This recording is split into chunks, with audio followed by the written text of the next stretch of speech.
नमस्कार।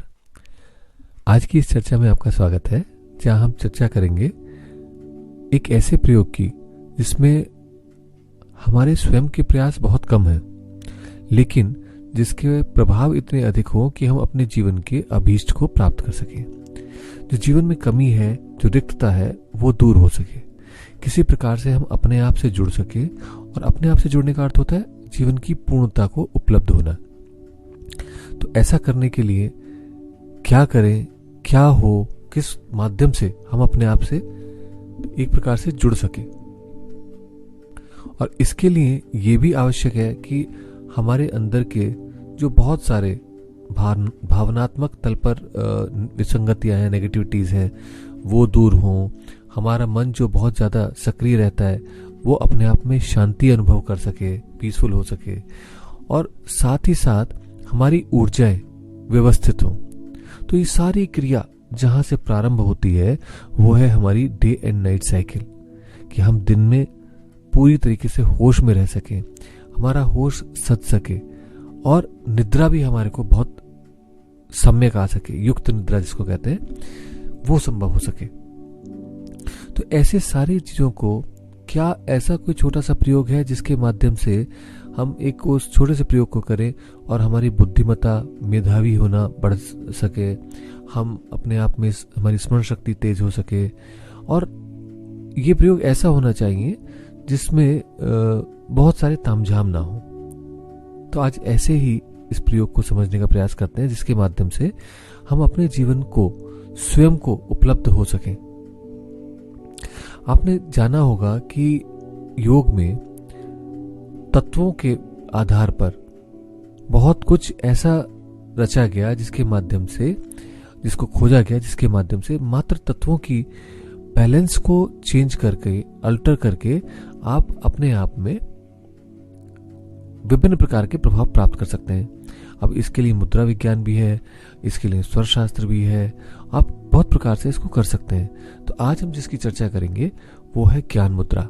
एक ऐसी मुद्रा जिसके माध्यम से हम अपने अंदर गुणात्मक परिवर्तन ला सकते हैं, और वो भी वो परिवर्तन जो हमारे को आत्मज्ञान की साधना की ओर ले जा सके।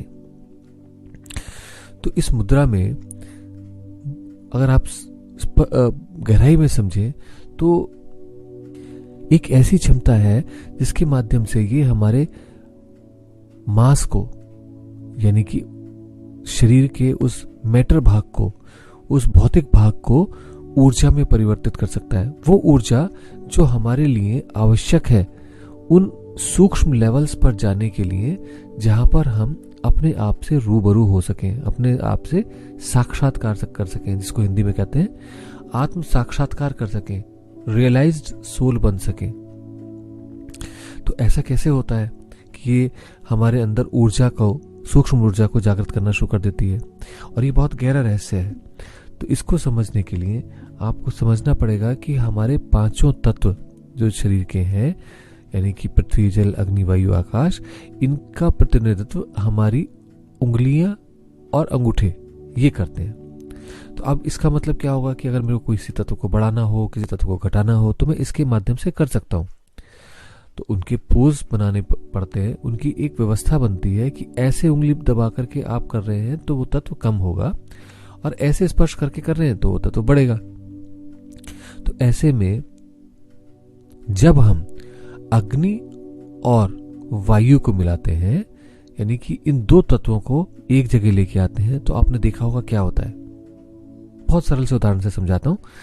सभी ने अपनी पढ़ाई के दिनों में ये किया होगा कि आप एक मर्तबान, एक बर्तन लेते हैं जिसके अंदर पानी भर देते हैं, उसके बीच में अगर आप मोमबत्ती खड़ी करें और उसके बाद मोमबत्ती को जला दें। अब इसके ऊपर मान लीजिए आप एक उल्टा ग्लास रख देते हैं, यानी कि मोमबत्ती के ऊपर, जलती हुई मोमबत्ती के ऊपर उल्टा ग्लास रख देते हैं, तो क्या होता है, वो कुछ देर तक जलती है, फिर वो बंद हो जाती है। जब तक उसे ऑक्सीजन की सप्लाई मिलती है वो जलती है, और उसके बाद वो समाप्त हो जाती है, बुझ जाती है। तो वास्तव में वायु में वो जो तत्व हैं, अगर वो हमें प्राप्त होते रहे, जो जीवन कारक हैं, तो वो जो लॉ है वो स्थिर हो जाती है। यानी कि आपने देखा होगा उसी ग्लास में, अगर आप गौर से देखें तो लॉ शांत हो जाती है, स्थिर हो जाती है, हिलती डुलती नहीं है बहुत ज्यादा, लेकिन वायु के समाप्त होने पर वो अपने आप में समाप्त हो जाती है। तो ऐसे में अगर आप इसको फिर से समझें कि वो जो अग्नि और वायु का जो संबंध है, उसमें अगर वायु अग्नि को पोषक तत्व दे तो अग्नि बढ़ती है, पहली चीज। दूसरी चीज, वो अपने आप में अग्नि स्थिर हो जाती है, उसकी लौ, यानी कि उसका प्रकाश पूरे कक्ष को प्रकाशित कर सकता है, हमारे पूरे अस्तित्व को प्रकाशित कर सकता है। तो ऐसा ही कुछ होता है ज्ञान मुद्रा में भी, जहां पर इन दो तत्वों के मिलने से बहुत प्रकार का नेगेटिविटी कट जाती है, छट जाती है, और वो जो लॉ है वो और सूक्ष्म लेवल पर, यानी कि थोड़ी सी और बड़ी होकर के सक्रिय हो जाती है, शांत हो जाती है। अब इसको थोड़ा सा और समझने का प्रयास करते हैं। आपने सुंदरकांड में पढ़ा होगा कि जब हनुमान जी की पूंछ में कपड़ा बांधा गया, तेल डाला गया, आग लगाई गई, तो उसके बाद जब वो लंका में चलने शुरू किया, उन्होंने उठने शुरू किया, तो क्या हुआ? उस समय कहा जाता है, रामचरितमानस में लिखा है कि एक साथ ही 49 मारुत चले, यानी कि मारुत बोलते हैं वायु को। वायु के वो सारे सूक्ष्म कैरेक्टर्स एकदम से स्पष्ट होने लगे, जिसके कारण से अग्नि एकदम से बढ़ गई और सारी लंका जलने लगी। तो वास्तव में इस लंका को, जिसको एक ईगो रूपी रावण चला रहा था, ये चला रहा है, उसको अगर विजय करना है तो उसका जो पहला चरण है वो यही है कि हम उस अग्नि को भड़काएं, उस अग्नि को जागृत करें, और उस अग्नि के साथ साथ वायु के उन तत्वों को जागृत करें जिसके माध्यम से हम अपने जीवन में अपने अभीष्ट को उपलब्ध हो सकें। तो यहां पर इतना स्पष्ट होने के बाद आपको अब लगने लगा होगा कि इसके माध्यम से वायु तत्व का वर्धन होना शुरू हो जाता है, बढ़ना शुरू हो जाता है। इसलिए ध्यान रखें कि कोई अगर वात रोगी है तो उसको इस मुद्रा को सीमित मात्रा में नियमित प्रयोग में लेके आए, अधिक ना करें। तो हमने बात करी कि किस प्रकार से हनुमान जी की पूंछ से वहां जो मैटर था उसमें आग लग गई और वायु के माध्यम से वो मैटर उड़ गया, यानी कि सोने की लंका जल गई। ऐसे ही जब ये दो तत्व मिलाए जाते हैं तो वायु अपने आप में उनके सूक्ष्म तत्व हमें प्राप्त होने शुरू हो जाते हैं, जिसे कहते हैं सूक्ष्म प्राण। और साथ ही साथ अग्नि की लौ बढ़ने लगती है तो हमारी गति धीरे धीरे ऊपर की ओर उठने लगते हैं। हम इस धरातल से, इस मृत्यु लोक से उन लोकों में गति करने लगते हैं जिसके माध्यम से हम अपने स्वयं तक पहुंच सकें। यहां तक तो आपको अवश्य स्पष्ट हुआ होगा। तो ऐसे में जब ये दो क्रियाएं संपन्न होती हैं तो धीरे धीरे हमारे मन के बहुत सारे विकार वो गिरने लगते हैं। अब विकार क्या है? काम, क्रोध, लोभ, मोह, मद, मोह, मत्सर इत्यादि, ये सारे वो विकार हैं जो हमारे अंदर समय समय पर उत्पन्न होते रहते हैं, क्योंकि हमें इस संसार में संघर्ष करना पड़ता है और संघर्ष में कभी कुछ होगा, कभी कुछ भाव आएगा। तो ये भावनाओं की जो ऊर्जाएं हैं धीरे धीरे ये ट्रांसफॉर्म हो जाती हैं इसके माध्यम से, और वो ट्रांसफॉर्म होती हैं और अपने आप में उस लौ को, ज्वाला को और आगे बढ़ा देती हैं। तो मतलब ये खत्म अपने आप में नेगेटिव रूप में नहीं होती है, ये इस प्रकार से खत्म होती है कि ये पॉजिटिव सपोर्ट करती है हमारी। और ये कौन कराता है? ये कराती है ज्ञान मुद्रा। तो जब ऐसा हो जाता है तो आप देखिए, जब आपके मन में कोई विकार ना हो तो क्या होगा? आपका मन बिल्कुल शांत हो जाएगा, उस लौ की तरह जो उस कैंडल की थी जो कवर्ड है, बिल्कुल शांत, कोई इधर उधर हिलना डुलना नहीं। और जब ये शांत हो जाती है तो प्रकाश हर कोने कोने में फैल जाता है। और बहुत कुछ ऐसा था जो हमारे से छुपा कर रखा गया था, यानी कि मैं अपने आप से जो छुप गया था जन्म लेने के बाद से, वो मैं अपने आप को अनुभव करने लगता हूं, जीने लगता हूं उस सेल्फ को। और जब उस सेल्फ को जीने लगता हूं तो मेरा जीवन आमूल चूल परिवर्तित हो जाता है, मैं एक जागृत आत्मा बन जाता हूं।